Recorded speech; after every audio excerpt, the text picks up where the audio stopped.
Again, this is a victory story. It's not a victim story. It's a God is God and man is not. First Timothy 1 verse 15. I can testify that the word is true and deserves to be received by all. For Jesus Christ came into the world to bring sinners back to life, even me, the worst sinner of all. Hello, beautiful people. Welcome back to my YouTube channel if you're a returning subscriber, and welcome to my YouTube channel if you're a new subscriber. My name is Chelsea Kunak Katran Liman. It's a mouthful, and I am the teacher's assistant. Alright, so now I'm in America. Came to America. My mom is in America. My mom and my siblings, my step siblings. I'm putting so much detail and emphasis because the whole picture needs to be seen. So I'm not trying to cause any kind of havoc or any stuff like that. But yeah, because I'm the only child for my mom and my dad. They were teenagers when they had me. My mom later on went ahead to get married and have other children. My father now is married and has other children. So I'm an only child. So I came to America. My mother left Cameroon when I was, I think, 7 years old. So I don't know my mom. I did not know my mom at all. Like I know her, like, oh, that's my mother, but I did not know her personality. I did not know the person. Yeah. So I came to America 2017. And this is the part of the story that is gonna get a little sad. But I would like anyone listening to this to know that this is not from a place of any anger, bitterness, sorrow. This all of the story needs to be heard for God's glory to be seen. So everybody's part. And unfortunately, the people closest to me played the bad part. The people that I, would like to give all of the credit to for my life are actually the people that, were the Judas Iscariot. Again, this is a victory story. It's not a victim story. It's a God is God and man is not. So yeah, I came to America. My mom picked me up from the airport. I went to school in Mount Aloysius. That was the school, Mount Aloysius, Pennsylvania. I went there. I really loved the school. I really loved the people in the school, but I did not have the money for the school. So I had to leave the school. And I left the school. I had my social security at that point and everything, but I left the school and I had to run away so that they would not catch me that I should pay money. I'm giving incriminating information. But I came back to Georgia. That's where my mom lives, and I was living with my mom. This was the first time my entire life that I was really living with my mother. And okay, yeah, it was not the best of situations. And I'm just going to say things that I believe, my own perspective. Everybody has their own story. But I believe that is because, like, I think that my mother did not or does not still do regard me as a child, or it's like, no, you're already grown. And not only did not regard me as a child, did not really look at me as her child, because my grandmother raised me, my grandmother breastfed me, my grandmother did everything for me. So I think that there's a part subconsciously in her mind that she did not look at me as her child. And there were so many instances, like throughout the stay with my mom, that she said so many things. I was like, it emphasized this viewpoint, because she would say things like, I remind her of her biggest mistake because I look exactly like my father. They were going to reject me, so I came out looking exactly like my father. So I understand, but again, I'm a human being. I'm a child. Like, I expect my mother to love me and everything, but I've come to realize, like, she might not really have the ability to, because I'm a constant reminder of maybe the life that she could not have, or she's not have, because she made statements like, I stole her life from her. These are things that she has told me. And because I'm a kind of I don't take things personal. I'm a laughing kind of person. So people say hurtful things because they don't think that I am registering it or I'm remembering it. So yeah, staying with my mom was hard, for lack of a better word. I have a book that I was writing in letters to my future self, dear future Chelsea, and just last night I was reading one of these letters that I wrote about, my mom. I'm like, I know it seems ungrateful to complain about your mom because so many people don't have mothers, and mothers are regarded in such high esteem in this society today. But my mother feels like my enemy. That's the best description. My enemy is like, she just hates my guts. And I see times that she tries to, but the majority of the time it's just like she hates my guts. And I don't know if that's true, but that's how it came off. That's how our interactions were. Like, there's so many details that I will go into, but not later on. So this video is not too long. I stayed with my mom 2017, 2018, and the beginning of 2019. This entire period, I filed for asylum, so my documents were taking its sweet time to come. And I started working at a braiding shop. I worked at 2 different braiding shops. Auntie Martha was the one that I worked at longest. She was really, really, really kind to me. She used to help me a lot. That's why I worked for a long time. It helped polish my skills in braiding. And now, I braided my hair myself. So all things work together for good. And I left there. There's so many parts of the story.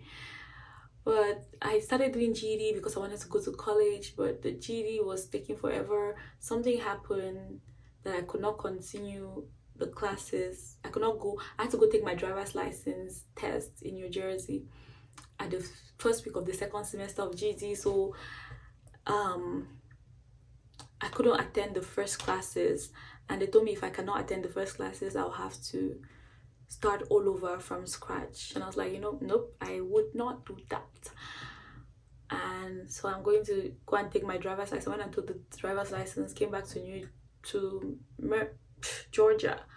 Came back to Georgia, and now in Georgia, I did not know what I was going to do.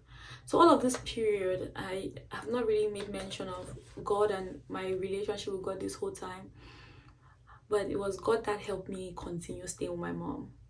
There were so many times that I wanted to kill myself. I contemplated suicide 2 times because my mother drove me into serious depression. Yeah. So this time I was like, this period in my life was really, really, really dark. I tried to start YouTube a couple of times, and I thank God that I did not start YouTube then, because I was going to just come and put my mother on blast and say everything that she was doing, and just because it was from a place of anger, pain. I had not processed anything. Now I can talk about like my situation with my mom with no anger, with a lot of understanding, a lot of, it's just how the story had to go. But yeah, I started doing like recording tutorials. I was trying to keep myself busy any way I could. And then my mom brought the opportunity for me to go to Maryland and go learn IT, Oracle Database Administration. That was another beginning of another journey with God, because that entire period, like this entire period in my mom's house, I was fasting, I was seeking God, I was doing everything. But I don't know if this is the video to talk about this. Now looking at things in my relationship with God, there were things that I struggled with, and I did not really think it was a struggle.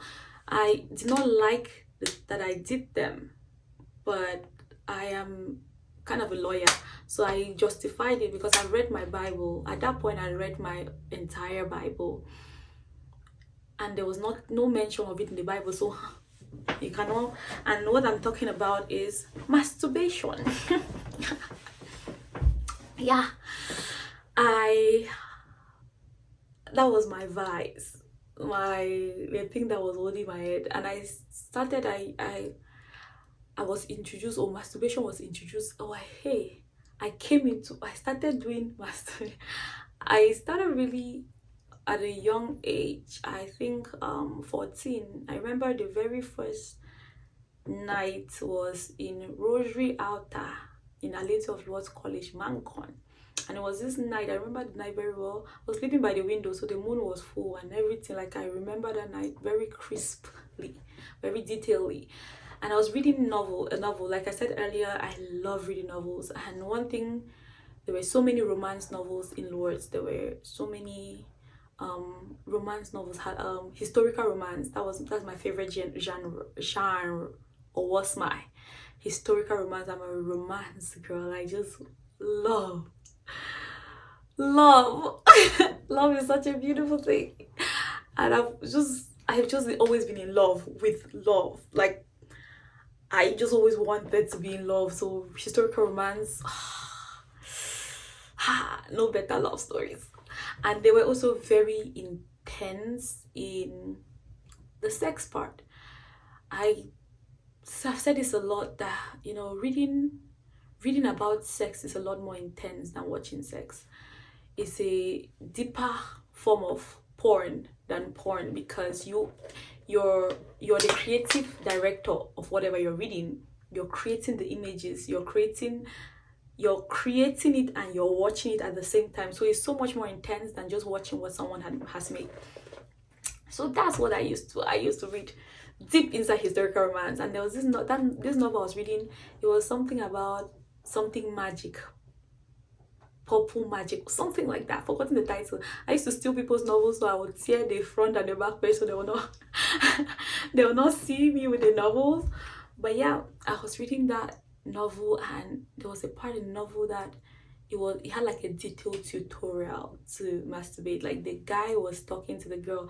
So most historical romance novels, the guy is the more experienced one, the rogue, and then the girl is a naive, innocent, country, shy girl, poor sometimes, that is like very innocent, never has ever. And so the guy that is a rake will now, teach the girl about sex, about her body, all the fantasies. I can talk about things like this now and laugh and not feel any shame, any condemnation, because God has redeemed me. I know that God has redeemed me, because people that masturbate cannot say that they masturbate. I used to be that. I could not even admit to myself. Like the book I said, I used to write letters to my future self.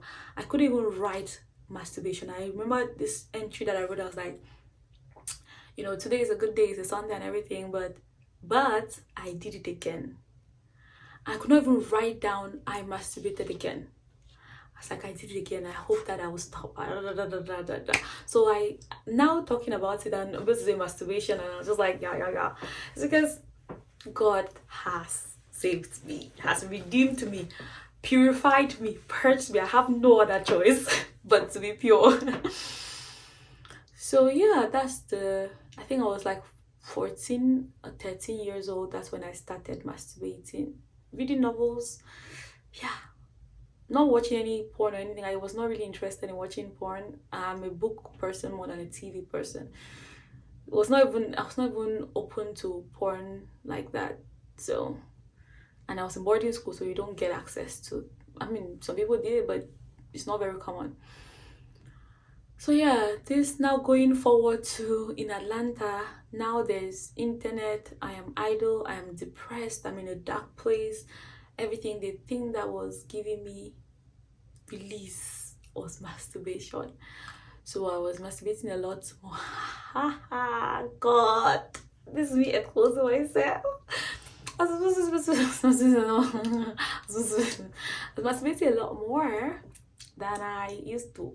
And it's not, thank God for God that I did not get into the realm of sex toys, because maybe I could never have been set free. Yeah. And each time I used to justify, like, I'll have conversations in my head. I'm like, God, if God did not want us, first of all, masturbation is not mentioned categorically in the Bible, that do not masturbate. It's not in the 10 Commandments. Say adultery. It's not even say that do not fornicate. So, I can do it. But that was me justifying the thing that I'm doing. Now I'm in a space where I understand sexual purity. Sexual purity, even in your mind.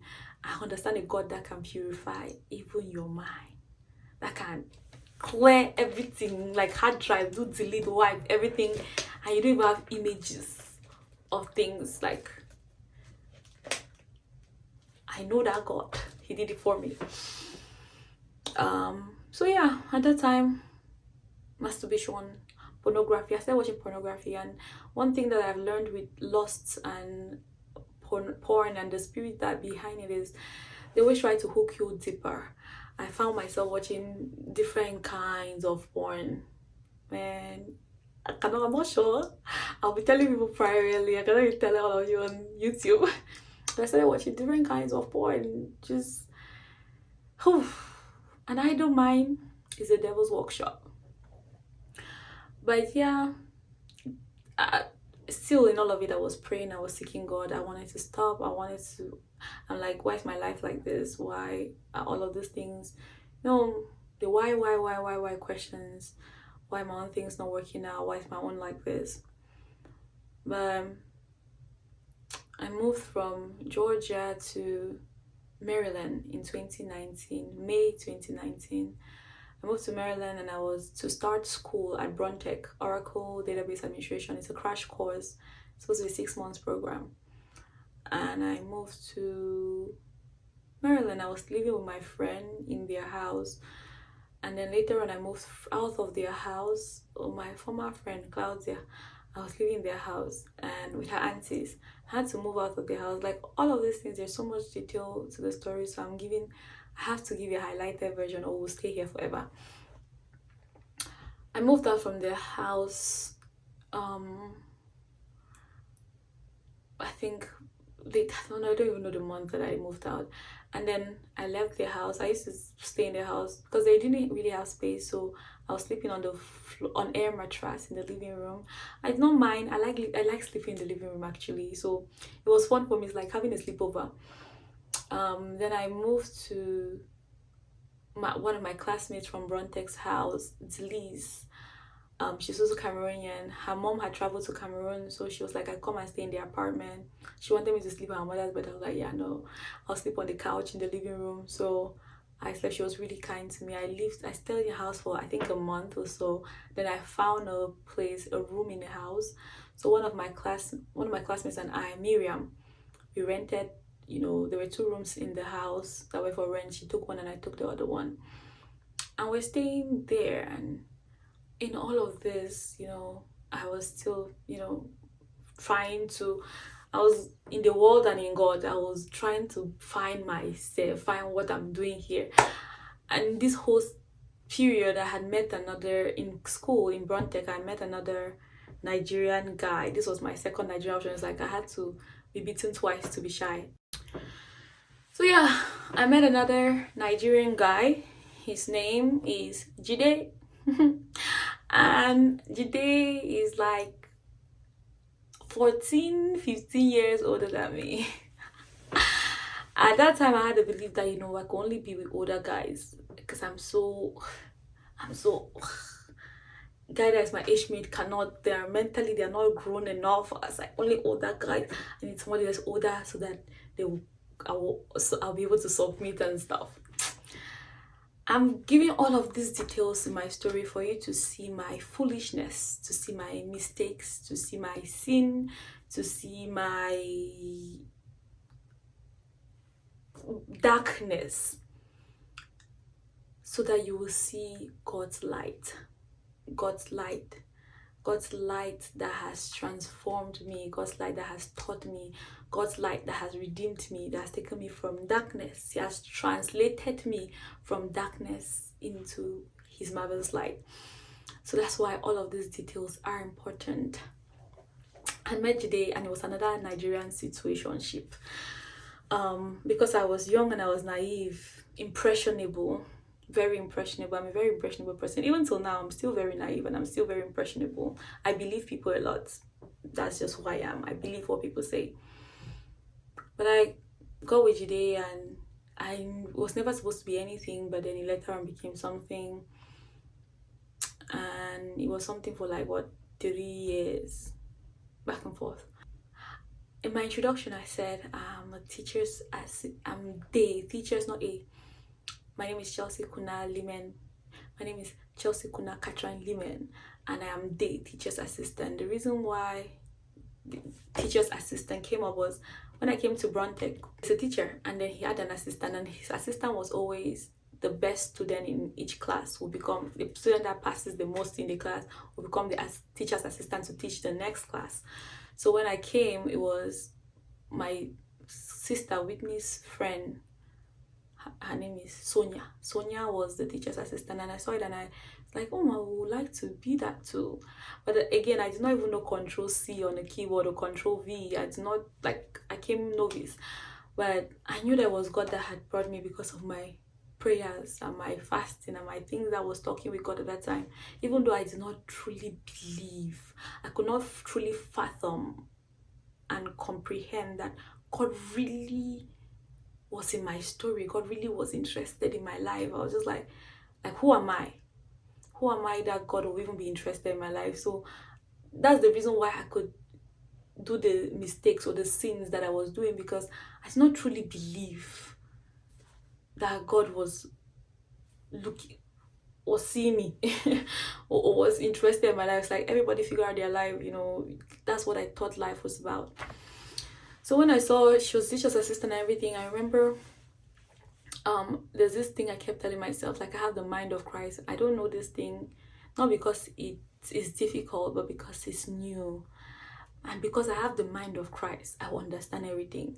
And it's prayer, I cannot even lie, it's prayer that made me understand Oracle the way I understood Oracle. Because I don't even know how I knew it, how I understood it. Like, God just opened my mind in a kind of way. I started teaching even my classmates. Like, I was just... And then I became the teacher's assistant for the next class. And I was teaching... Everybody I was teaching was like so much older than me. And in all of these things, I saw how God's hand was. And you know how the Bible talks about He takes us from glory to glory.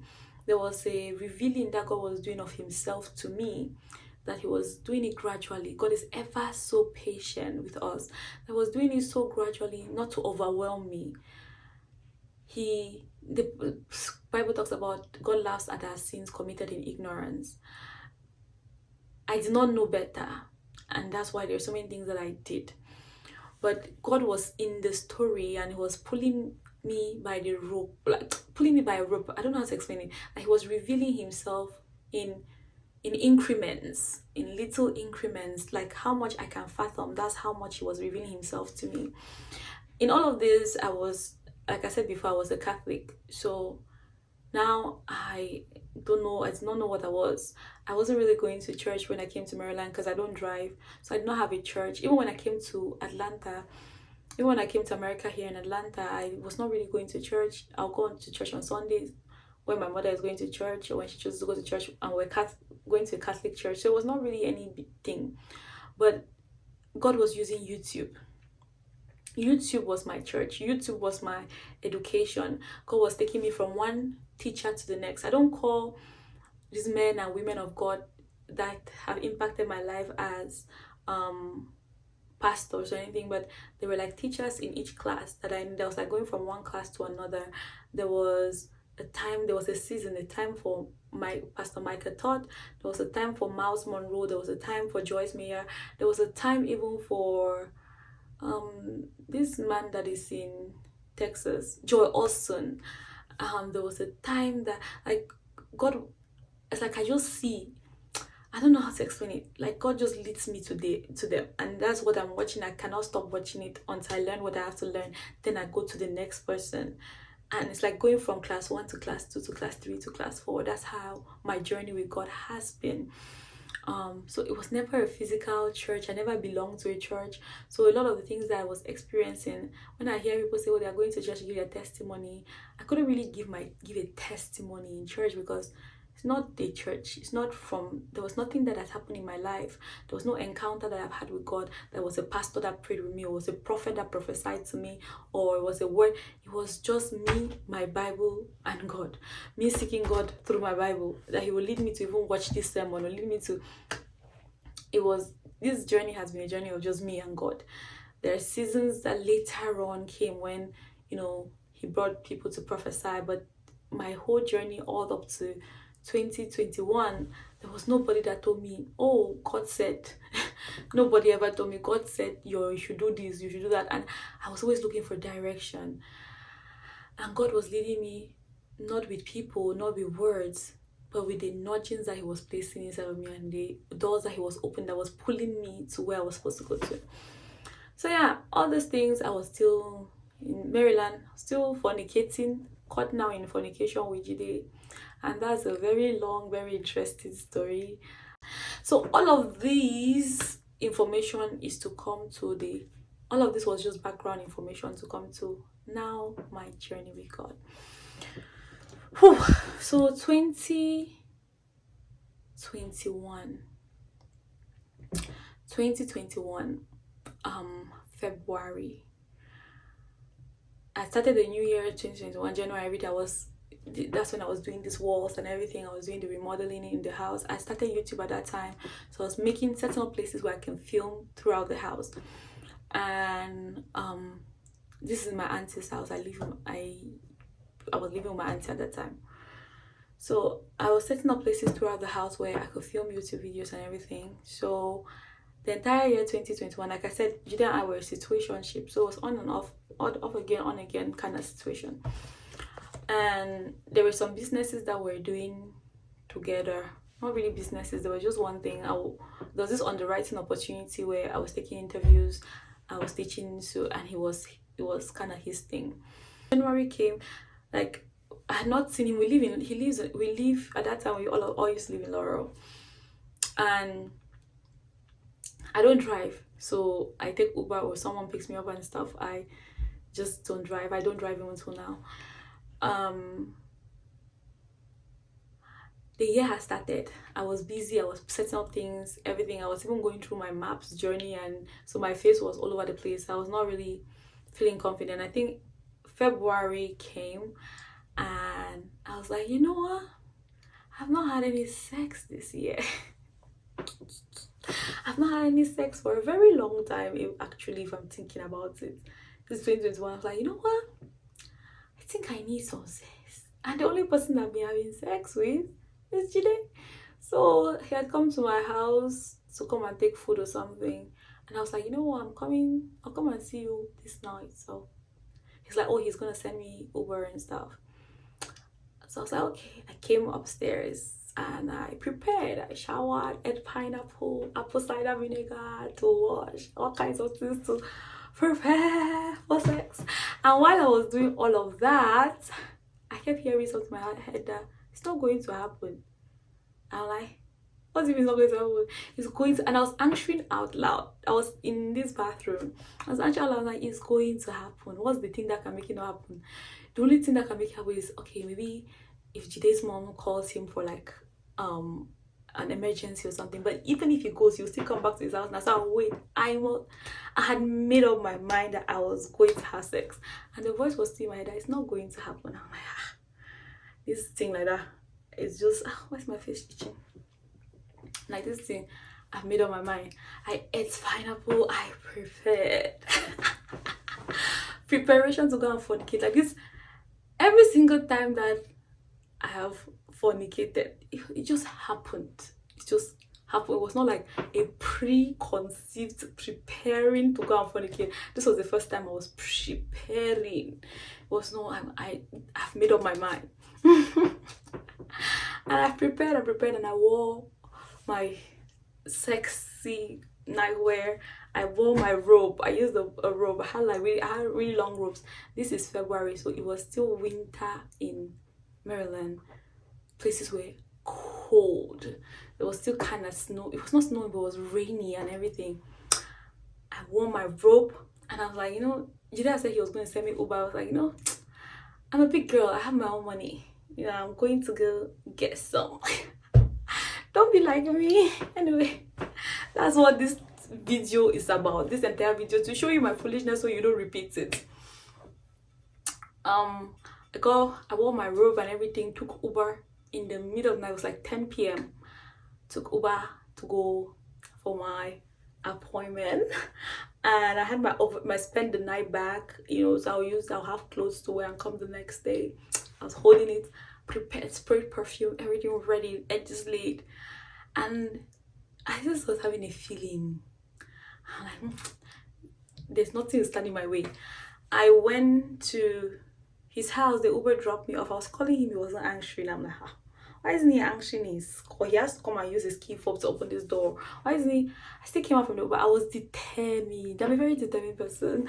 I came out from the Uber and then I saw one of the neighbors, that someone that lives in the apartment. He has a key fob, opened the door and entered. As I was walking up the stairs, because I took the stairs, I was walking up the stairs, I was walking at the hallway that was his apartment, the door. And I just started laughing at myself that you're going, and I kept saying this thing to me, Chelsea, you're going to see something. I have a video, I was recording it on my phone on Snapchat. I was recording and laughing at myself, you're going to see something. And I did not even know why I was doing what I was doing, why I was saying what I was saying. You're going to see something. I was just laughing as I walk when I opened it. I'm in my robe, bathrobe. I was just coming to come and Sharara.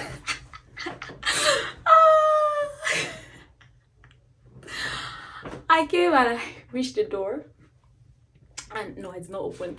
I opened it, I knocked on the door, and then he came and opened the door. As he opened the door, I was like, his whole house was full.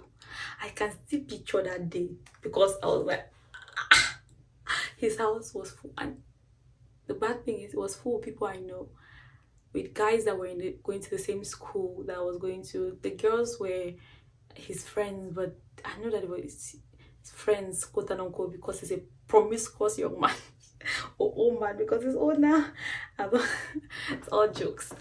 But one of the guys that were there was one of my classmates that was even asking me, he was actively asking me out in that sense. He was actively asking me out. He actually, stopped because of something that happened when I went to Virginia. If I tell you my story is long. So I entered and I was like, wow. Every single person, all of the guys that were there know that I don't drive because we go to school together. So they know that I took Uber and I came, and I am in my robe. In the night, I cannot, there's no defense. I cannot say no, I was just stopping by to say hi. It was obvious to everybody that was present that I came to have sex. I came to fornicate. And people did not know that I used to be having sex. People did not know that I used to be having sex. But now, I've been exposed. I was public embarrassment. But being the determined person that I am, I'm like, you know what? I've already been embarrassed. I will stay here and have my sex. Let me have this sex that I came to have, because I cannot go through this embarrassment for nothing. And I stayed. When I stood at the corner and I was waiting, because they were doing like a class or something, and then they finished. I was like, okay, everybody goes down, they're not going. No, they started smoking hookah and playing music. I was like, I don't smoke hookah, I'm not interested. I just came here for sex, can you people go? And they were all just sitting there. I stayed there. This is 10 p.m. all the way till like 2 a.m. I was, I left from standing to sitting now for hours, from 10 p.m. all the way to like 2 a.m. because I was very determined to get what I came to get. I cannot lose. I've already been embarrassed, Who is Holy Pass? All of those houses. I was just like, let me. This is my 2021 sex that I came to have. I'm gonna do it. And no matter how stubborn I am, there's a God that is stronger than me. I stood there and I waited till like 2 a.m. and I was like, you know what? Okay, God, you win. It's okay. It's okay. All right, I'm gonna go. I'm gonna go back. And I called my Uber and everything, and I took Uber. From there, people were still. I left the people there. I was like, people should talk about me. There's nobody that's spoken about the person that died because of talking. Like, you have seen my own, talk about my own. Your own is there. Is that we don't hear no. So just be talking about my own is, it's not gonna kill me. And so I took my Uber from there. I called my Uber. I was like, showing that this thing is not gonna happen. So let me just go. I took Uber and came back home. As I was coming back home, I was like, I could not understand what happened, because one thing was clear, that because as I was leaving Jide's house, I blocked him. One thing was clear, is that we're never going to, because there were other things that happened throughout the night that was just like, yeah, this cannot be my life. And as I was leaving the house, I was like, yeah, I just blocked him. And then the Uber, I'm like, it was even raining. It was even raining. If they rape me in this car, if they rape me, if they kidnap me, I'm even almost lingerie and a rope. There's nothing. I have no other clothes on. That's how that's how foolish I've been in my life. Don't be like me. Do not fornicate. That's the important thing you should get from this video. And I came and entered the house. I got in the house. I closed the door. I'm like, Street 1, Chelsea 0. Street, you won this time around. It's okay.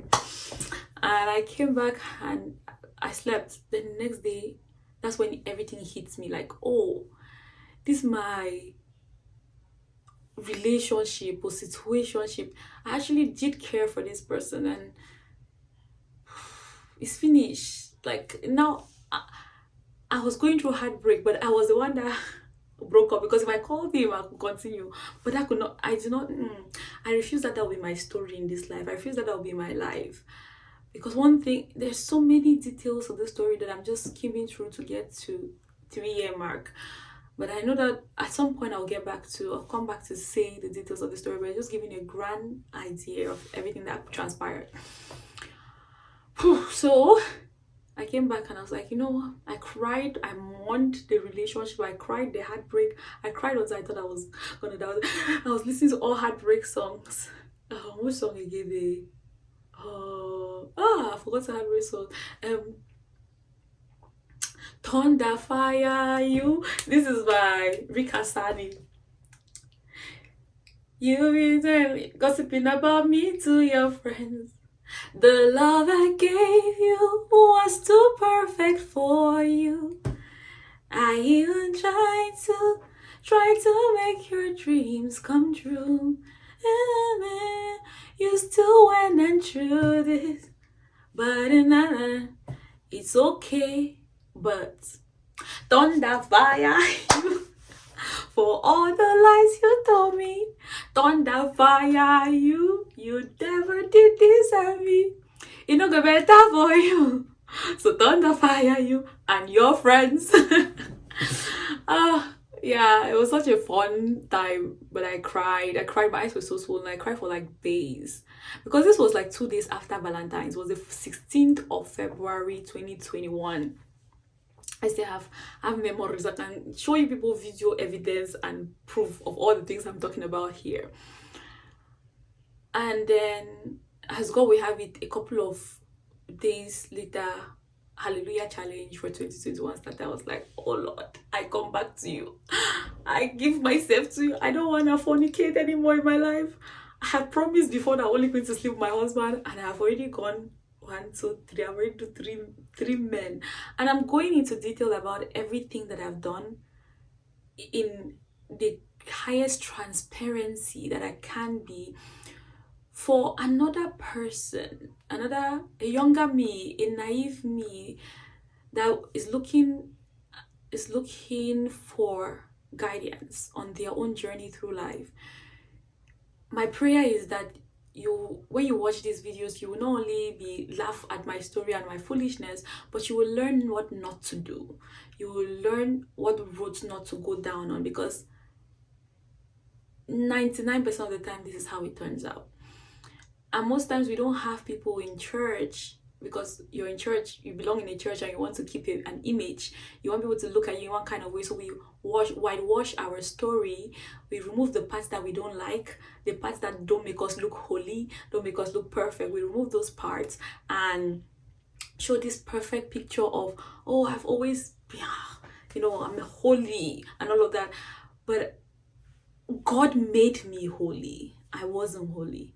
And that's why I need to show you the mess that God turned around, that God transformed and refined into the person that I am today, into the woman that I am today. The holy, pure, chaste woman, daughter of God that I am today. Yeah, so Hallelujah Challenge started February. I was like, you know what, God, here I am. I've come back. I don't want any man. I want only the husband that you have for me. I don't want to speak to any man. I don't want to do nothing with any man. I've already done 3. And I thought that I was going to sleep with one man in this life. I've already slept with 3 men that I'm not married to. Like the woman at the well. I've had many, many men, and none of them are my husbands. And yeah, that was one of my, I think, beginning levels of surrender. And so throughout the Hallelujah Challenge, I was still friends with one of Jide's friends, a girl, a woman. All of them were like at least 12, 13 years older than me. Those were my friends. And she was also Nigerian, and I remember, because she's close to Jide, and Jide used to tell her all of his things. So Jide was telling, like, I found out through her. She didn't know that I and Jide had anything. So I found out through her all the things that, he was doing even behind the scenes and everything. And I remember this day I was walking on the street, and I was just like, take the stage, Lord, and have your way. I'm just a vessel and nothing more. When you're done, please take the glory. I'm satisfied just to see you glorified. That was my prayer. That song was my prayer for days and days and days and months and months. It's like, God, I cannot, it's okay, take this stage, do what you want to do. But you see, going back to this situation of going back and forth with, nah, I'm not. If you don't want me to marry, okay, even though I really, really love, I really, really want to marry, but if you don't want me to, you have a reason, you love me too much, so I was tired. I was like, yeah, I'm done. And so that was February 20, it's like March 2022. All of the things that happened, there were so many things that happened, this, and then what happened. So now in 2021, this was the year that I started seeking God. After I had broken off every commitment to any other man in my life, it's like, God, I'm seeking you with everything that I have, everything, money, everything that I have, my time, my everything. And I was praying and praying and praying, and the more I kept praying, there were things that God was leading me to do, or desires that he was killing inside of me, that I did not even understand at that time, because I was working as a mortgage underwriter at that time. And I kept, having this dissatisfaction towards the job, because 1, it was an opportunity that came through Jide, and 2, it was an opportunity that I lied. I lied to get the job. I lied. My resume was a lie. Everything was a lie. And so I was, feeling like I'm living a lie. And I cannot say, I'm serving God, I'm trying to seek God, and all of these things, I know that is a lie. So around June 2021, I felt, God told me to say the truth. So I spoke the truth to my manager, and I told my manager, I don't really have experience with this job and stuff. I faked my resume. I spoke the truth, and so they fired me. So I lost that job. But at that time, God had opened, because with underwriting, God had opened a major door of me taking interviews with people and helping people, teaching people too. So I had saved up a lot of money. I think that's the most money that I've ever made in my entire life to this point. So I saved up a whole lot of money. So I was not really scared, because okay, there was money to take care of things that I had to take care of. But now I did not know what to do. It's like, God, okay, what do you want me to do? Should I go back to taking Oracle interviews? Because the whole Oracle story is a whole other long story. Should I go back to taking Oracle interviews? Should I, learn business analysis, because business analysis was pretty much very easy. I could start taking interviews for that. Should I what should I do? I don't know what to do right now. And 2021 was really just me. I started doing YouTube a lot more, just being up and down. I was just jumping up and down. I remember, I think August 2021, I went for a wedding. This social media friend, I went for, or acquaintance, I went for her wedding in Texas. Someone that I really, really, really, really loved. I love her personality, I guess. I really did, or do, I really do, someone that I really care about. So I went, she had a wedding in Texas, and I went for her wedding.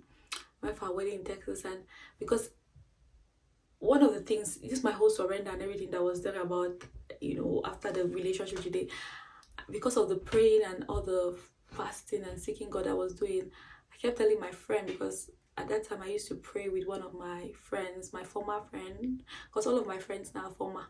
I have only like two, 3 people that I talk to right now. One of my former friends, the person that helped me even come to America, Diana, I spoke about her earlier. I was talking to Diana, I was like, this is the year, 2021, this is the year that we're going to meet our husbands, we're going to marry, we're going to meet our husbands. I was prophesying.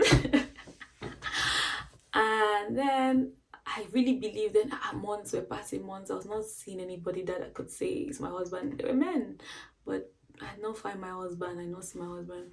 I went for this wedding in Texas for Rita, and I was thinking, okay, this wedding, I'm going to see my husband. And there's so many details of this story that I'm not saying right now, but I believe I'll get into it later on, just to get to the point. Let me not kill you with all details. Okay, I went for the wedding, and I did not see, even at the wedding, I'm like, there's no, people meet people weddings, so